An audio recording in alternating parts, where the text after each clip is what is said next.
25 जुलाई देवशयनी एकादशी के दिन तुलसी के पौधे में बांध देना, यह एक गुप्त चीज। जन्मों जन्मांतर की गरीबी होगी दूर, छप्पर फाड़कर होगी धन वर्षा। श्री शिवाय नमस्तुभ्यम। महाराज पद्म पुराण के अनुसार एक बार महाराज युधिष्ठिर ने भगवान श्री कृष्ण से पूछा कि भगवान आषाढ़ मास के शुक्ल पक्ष में कौन सी एकादशी होती है और उसका नाम तथा विधि क्या है, यह बतलाने की कृपा करें। तभी भगवान श्री कृष्ण कहते हैं, हे राजन, आषाढ़ मास की शुक्ल पक्ष की एकादशी का नाम देवशयनी एकादशी है। यह महान पुण्यमय स्वर्ग और मोक्ष प्रदान करने वाली और सभी पापों को हरने वाली एकादशी है। आषाढ़ शुक्ल पक्ष में देवशयनी एकादशी के दिन जिन्होंने कमल पुष्प से कमल लोचन भगवान विष्णु का पूजन तथा एकादशी का उत्तम व्रत किया है, उन्होंने तीनों लोकों और तीनों देवताओं का पूजन कर लिया। हरिशयनी एकादशी के दिन मेरा एक स्वरूप पाताल लोक में राजा बाली के यहाँ रहता है और दूसरा स्वरूप क्षीर सागर में शेषनाग की शैया पर तब तक शयन करता है जब तक आगामी कार्तिक की एकादशी नहीं आ जाती। अतः आषाढ़ शुक्ल एकादशी से लेकर कार्तिक शुक्ल एकादशी तक मनुष्य को भली भांति धर्म का आचरण करना चाहिए। जो मनुष्य देवशयनी एकादशी के व्रत का अनुष्ठान करता है वह परम गति को प्राप्त होता है। इस एकादशी की विधि इस प्रकार है। देवशयनी एकादशी के दिन रात्रि में जगकर शंख चक्र और गधा धारण करने वाले भगवान विष्णु की भक्ति पूर्वक पूजा करनी चाहिए। ऐसा करने वाले मनुष्य के पुण्यों की गणना करने में ब्रह्मदेव भी असमर्थ है, अर्थात उस व्यक्ति के पुण्य अनगिनत संख्या में बढ़ जाते हैं, उसे कभी नरक लोक की प्राप्ति नहीं होगी। हरिशयनी एकादशी के दिन जो व्यक्ति दीपक का दान करता है वह महापुण्य अर्जित करता है। साक्षात लक्ष्मी उसके घर में निवास करती है और वह अंत तक कभी दरिद्र नहीं बनता है। जो मनुष्य देवशयनी एकादशी के दिन पलाश के पत्ते पर भोजन करता है वह मेरा सबसे अधिक प्रिय बन जाता है। इस दिन से चातुर्मास आरंभ होता है और चातुर्मास में जो व्यक्ति भूमि पर शयन करता है अर्थात जमीन पर सोता है वह मुझे सबसे अधिक प्रिय होता है। सावन के माह में साग का सेवन नहीं करना चाहिए, भादों में दही कुवार में दूध और कार्तिक में दाल का सेवन नहीं करना चाहिए। इसके अलावा जो मनुष्य संपूर्ण चातुर्मास में ब्रह्मचर्य का पालन करता है वह परम गति को प्राप्त होता है। हरिशयनी एकादशी के व्रत से ही मनुष्य सब पापों से मुक्त हो जाता है, इसीलिए सदा इसका व्रत करना चाहिए, कभी भूलना नहीं चाहिए। तो देखिए महाराज, इस वर्ष देवशयनी एकादशी 25 जुलाई को रखी जाएगी और इसी दिन से चातुर्मास का आरंभ हो जाएगा। इसके बाद सभी मांगलिक कार्य वर्जित रहेंगे। भगवान विष्णु 4 महीने तक निद्रा में रहेंगे। योग निद्रा में होने के कारण 4 महीने तक अथवा प्रबोधिनी एकादशी तक कोई भी शुभ कार्य नहीं होगा। तो महाराज, इस वर्ष देवशयनी एकादशी की तिथि की शुरुआत 24 जुलाई को सुबह 9:13 पर होगी और एकादशी की समाप्ति 25 जुलाई की दोपहर 11:34 पर होगी। अब महाराज, एकादशी के व्रत में पारण का विशेष महत्व होता है, क्योंकि बिना पारण के व्रत करने से व्रत पूर्ण नहीं माना जाता है। एकादशी व्रत का पारण द्वादशी तिथि पर किया जाता है। ऐसे में देवशयनी एकादशी व्रत का पारण आप 26 जुलाई को सुबह 5:38 से सुबह 8:22 के बीच व्रत कर सकते हैं। व्रत का पारण करने के बाद अन्न और धन का दान किया जाता है। एकादशी व्रत का पारण जरूर करना चाहिए। इसी के साथ महाराज, देवशयनी एकादशी के दिन भगवान विष्णु की पूजा में तुलसी का प्रयोग निश्चित ही करें।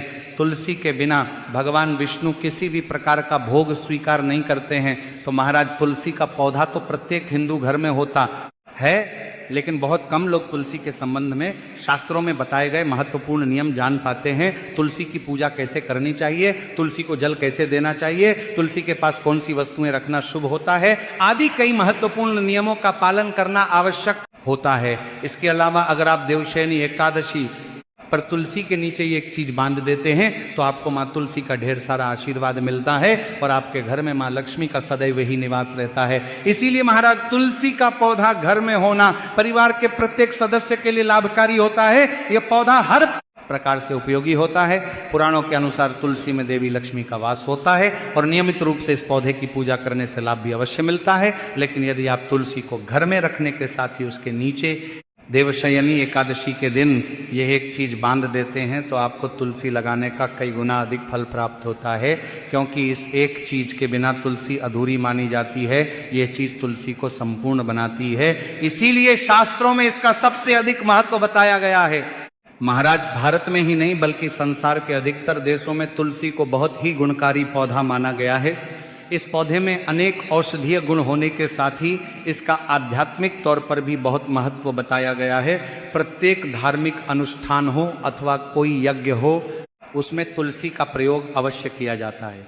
विष्णु पुराण में तुलसी को भगवान विष्णु की पत्नी बताया गया है, इसी कारण से तुलसी जगत जननी है। तुलसी को समस्त देवी देवताओं से वरदान प्राप्त है, जिससे तुलसी के पत्र को अमृत के गुणों से युक्त कहा गया है। जिससे स्थान पर तुलसी का पौधा होता है, उस स्थान पर ब्रह्मा, विष्णु और महेश यानी कि त्रिदेव का निवास होता है। और तुलसी की पूजा करने से सभी पाप इस प्रकार से नष्ट हो जाते हैं, जैसे सूर्य के उदय होने पर रात्रि का अंधकार नष्ट हो जाता है। शास्त्रों के अनुसार जिन घरों में तुलसी का पौधा सदैव ही हरा भरा रहता है, उस घर में सुख, शांति और समृद्धि बनी रहती है। इसीलिए यदि आपके घर में तुलसी है तो सुख, शांति और समृद्धि के लिए तुलसी माँ को चुनरी अवश्य चढ़ानी चाहिए। अक्सर लोग घर में तुलसी का पौधा तो लगा देते हैं, लेकिन उनसे यह गलती हो जाती है कि वे तुलसी माँ को चुनरी नहीं चढ़ाते हैं, जिसके कारण उन्हें तुलसी लगाने का शुभ फल प्राप्त नहीं हो पाता है। हमेशा ध्यान रहे कि तुलसी का पौधा चुनरी के बिना अधूरा होता है। तुलसी केवल एक पौधा नहीं है, बल्कि वह देवी है, विष्णु जी की पत्नी है, उन्हें हम अपनी माता मानते हैं। इसीलिए तुलसी को चुनरी अवश्य ही चढ़ानी चाहिए। इससे पति पत्नी में प्रेम और विश्वास बढ़ता है। घर में रहने वाली महिलाएं सदा सुहागन और सौभाग्यशाली रहती है। लेकिन तुलसी को चुनरी चढ़ाते समय आपको ये बात ध्यान में रखनी चाहिए कि आप तुलसी को लाल रंग की चुनरी ना चढ़ाए। लाल रंग संबंध मंगल ग्रह से होता है और बुध ग्रह तुलसी से संबंधित होता है। मंगल और बुध ग्रह मित्र नहीं है, बुध के अनुकूल शुक्र और शनि है। इसीलिए तुलसी पर लाल चुनरी कभी नहीं चढ़ानी चाहिए। आप तुलसी पर हरे रंग की, पीले रंग की अथवा नीले रंग की चुनरी चढ़ा सकते हैं, लेकिन कई लोग पुरानी फटी हुई चुनरी तुलसी पर बांध देते हैं। ऐसा करना भी अशुभ होगा। तुलसी पर नई चुनरी ही बांधनी चाहिए। तुलसी पर चुनरी बांधने के लिए एकादशी का दिन सर्वोत्तम होता है। आप किसी भी एकादशी के दिन नई चुनरी लाकर उसे तुलसी के पौधे में बांध दें, इससे आपको कई गुना अधिक लाभ प्राप्त होंगे। तुलसी को बिना चुनरी के कभी ना रखें। अगर चुनरी पुरानी हो जाए तो चुनरी को एकादशी के दिन ही बदलना चाहिए। अब देखिए महाराज, कुछ लोग जाने अनजाने में तुलसी के पास ऐसी चीज रख देते हैं जिससे तुलसी का अपमान होता है। तुलसी का पौधा बहुत ही संवेदनशील होता है, इसकी अच्छी तरह से देखभाल करनी पड़ती है, तभी इसके शुभ फल प्राप्त होते हैं। इसीलिए तुलसी के पौधे के पास आपको अपने मुख से अपशब्द नहीं बोलना चाहिए। तुलसी के पास भूल से भी जूते, चप्पल अथवा झाड़ू पोंछा नहीं रखना चाहिए। इसे पाप माना गया है। जहां पर तुलसी का पौधा हो उस स्थान के आसपास थूकने से घर का नाश होता है। तुलसी के पास जल से भरा हुआ पात्र भी नहीं रखना चाहिए। तुलसी के पौधे के पास दीपक जलाने के बाद दीपक को वहां से हटा देना चाहिए, क्योंकि तुलसी के नीचे बुझा हुआ दीपक रखना अशुभ माना जाता है। जिस स्थान पर भी तुलसी का पौधा होता है उस स्थान को हमेशा ही स्वच्छ रखना चाहिए। इसीलिए नियमित रूप से तुलसी के पौधे के पास साफ सफाई का ध्यान रखें। तुलसी के पौधे में शिवलिंग और गणेश जी की प्रतिमा नहीं रखनी चाहिए। साथ ही तुलसी के गमले में अन्य किसी भी प्रकार का पौधा भी लगाना अशुभ होता है। तुलसी के पौधे के पास कपड़े भी नहीं सुखाने चाहिए, अन्यथा कपड़ों से गंदा पानी तुलसी के पौधे पर गिर सकता है। ध्यान रहे, तुलसी के पौधे को नाखून से नहीं तोड़ना चाहिए, इससे तुलसी का अपमान होता है। यदि तुलसी के पत्ते सूख कर गिर जाते हैं तो उन्हें कचरे में नहीं फेंकना चाहिए, उन पत्तों को आप तुलसी की मिट्टी में ही दबा दें। रविवार और एकादशी के दिन तुलसी के पत्ते नहीं तोड़ने चाहिए और रविवार को तुलसी को जल भी नहीं चढ़ाना चाहिए। बाकी अन्य दिन नित्य बिना चुके तुलसी को सुबह जल देना चाहिए और शाम के समय एक दीपक जलाना चाहिए। अक्सर महिलाएं स्नान के बाद अपने बालों को खुला रखकर ही तुलसी को जल देती है, ऐसा करना गलत होता है। आप महिलाओं को हमेशा ही अपने बाल बांधकर माथे पर सिंदूर लगाकर ही तुलसी में जल देना चाहिए। इससे तुलसी का आशीर्वाद प्राप्त होता है। घर में तुलसी का पौधा लगाते समय ध्यान रहे कि आप इसके लिए गंदी मिट्टी का उपयोग ना करें। तुलसी के पौधे के लिए शमशान की अथवा गंदगी वाले स्थान की मिट्टी का कभी उपयोग नहीं करना चाहिए।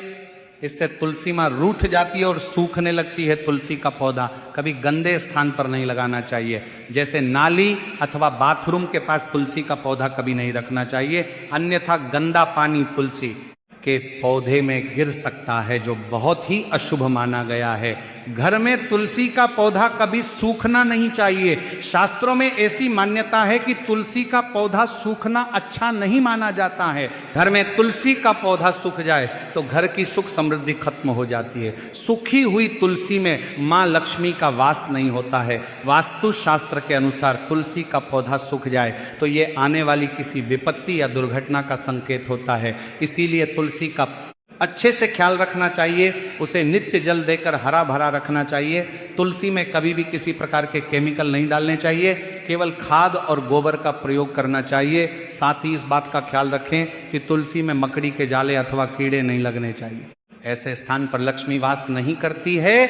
शास्त्रों के अनुसार मासिक धर्म के दौरान महिलाओं को तुलसी के पौधे में पानी नहीं डालना चाहिए और तुलसी को स्पर्श करना भी वर्जित है।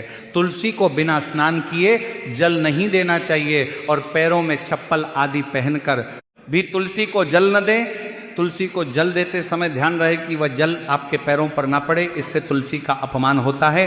भगवान श्री कृष्ण कहते हैं, नित्य तुलसी के दर्शन से मनुष्य को स्वर्ग की प्राप्ति होती है और तुलसी पत्र के सेवन से उसके सभी पाप नष्ट हो जाते हैं। तुलसी का पौधा हमेशा ही घर के सामने लगाना चाहिए। इसे पूर्व अथवा उत्तर दिशा में लगाना सबसे अधिक शुभ होता है। अगर तुलसी के गमले में दूसरे पौधे उग जाते हैं तो उन्हें समय समय पर हटा देना चाहिए। अगर तुलसी के ही अन्य पौधे उगते हैं तो ये पौधे दूसरों को दान में देने चाहिए। कहा जाता है कि जब घर में एक से अधिक तुलसी के पौधे अपने आप उगने लगता है तो घर में साक्षात माता लक्ष्मी का आगमन होता है। तुलसी के पास कभी कांटेदार पौधे नहीं रखना चाहिए, इससे तुलसी माँ रूठ जाती है। तुलसी के पास मरुस्थलीय पौधे रखना बेहद अशुभ माना जाता है। ऐसे पौधों से नकारात्मक ऊर्जा निकलती है। शास्त्रों में कहा गया है, जिन पौधों से हरी भरी पत्तियों की उत्पत्ति ना हो, उसके स्थान पर कांटे निकलते हो, तो ऐसे पौधों को तुलसी के पास कभी रखना नहीं चाहिए। बल्कि मरुस्थलीय पौधे घर में किसी भी स्थान पर रखना ही नहीं चाहिए। इन पौधों के कारण घर का वातावरण नकारात्मक बन जाता है। जैसे कई लोग नागफनी का पौधा सजावट के नाम पर घर में रखते हैं, ऐसा करना बिल्कुल गलत है। तो गलती से भी तुलसी के पास ना रखें। यह तुलसी की संपूर्ण सकारात्मक ऊर्जा को नष्ट कर देता है। लेकिन शास्त्रों में केले के पौधे का विशेष महत्व बताया गया है। अगर आप तुलसी के पास केले का पेड़ लगा देते हैं तो आपको कई गुना अधिक लाभ प्राप्त होंगे। केले के पेड़ में भगवान विष्णु का वास होता है। इसे तुलसी के पास लगाने से घर में सुख समृद्धि आती है। साथ ही जिस स्थान पर भगवान विष्णु का वास होता है वहां पर लक्ष्मी खुद चलकर आती है। महाराज, इसी के साथ में आपको तुलसी के पौधे में शालिग्राम भी अवश्य रखना चाहिए। तुलसी के गमले में शालिग्राम रखने से तुलसी का और भी अधिक शुभ प्रभाव आपको देखने को मिलेगा। शालिग्राम भगवान विष्णु का निराकार रूप माना जाता है। यह काले रंग का पत्थर होता है जिसे विलक्षण और मूल्यवान माना गया है। इसे अगर आप तुलसी के गमले में रखेंगे तो आपके घर से संपूर्ण नकारात्मक ऊर्जा नष्ट हो जाएगी। मान्यता है कि शालिग्राम में अल्प मात्रा में सुवर्ण भी होता है। यह पत्थर उत्तर की गंडकी नदी में पे जाते हैं। इसीलिए अगर आप शालिग्राम तुलसी के पौधे में रखते हैं तो भगवान विष्णु के साथ आपको माँ लक्ष्मी की भी कृपा प्राप्त होगी। आपके घर में कभी धन धान्य की कमी नहीं रहेगी। अंतिम महत्वपूर्ण बात आपको बता दें कि तुलसी का पौधा कभी लालच में आकर नहीं लगाना चाहिए। तुलसी का पौधा लगाएं तो उसकी नित्य पूजा करना आवश्यक है।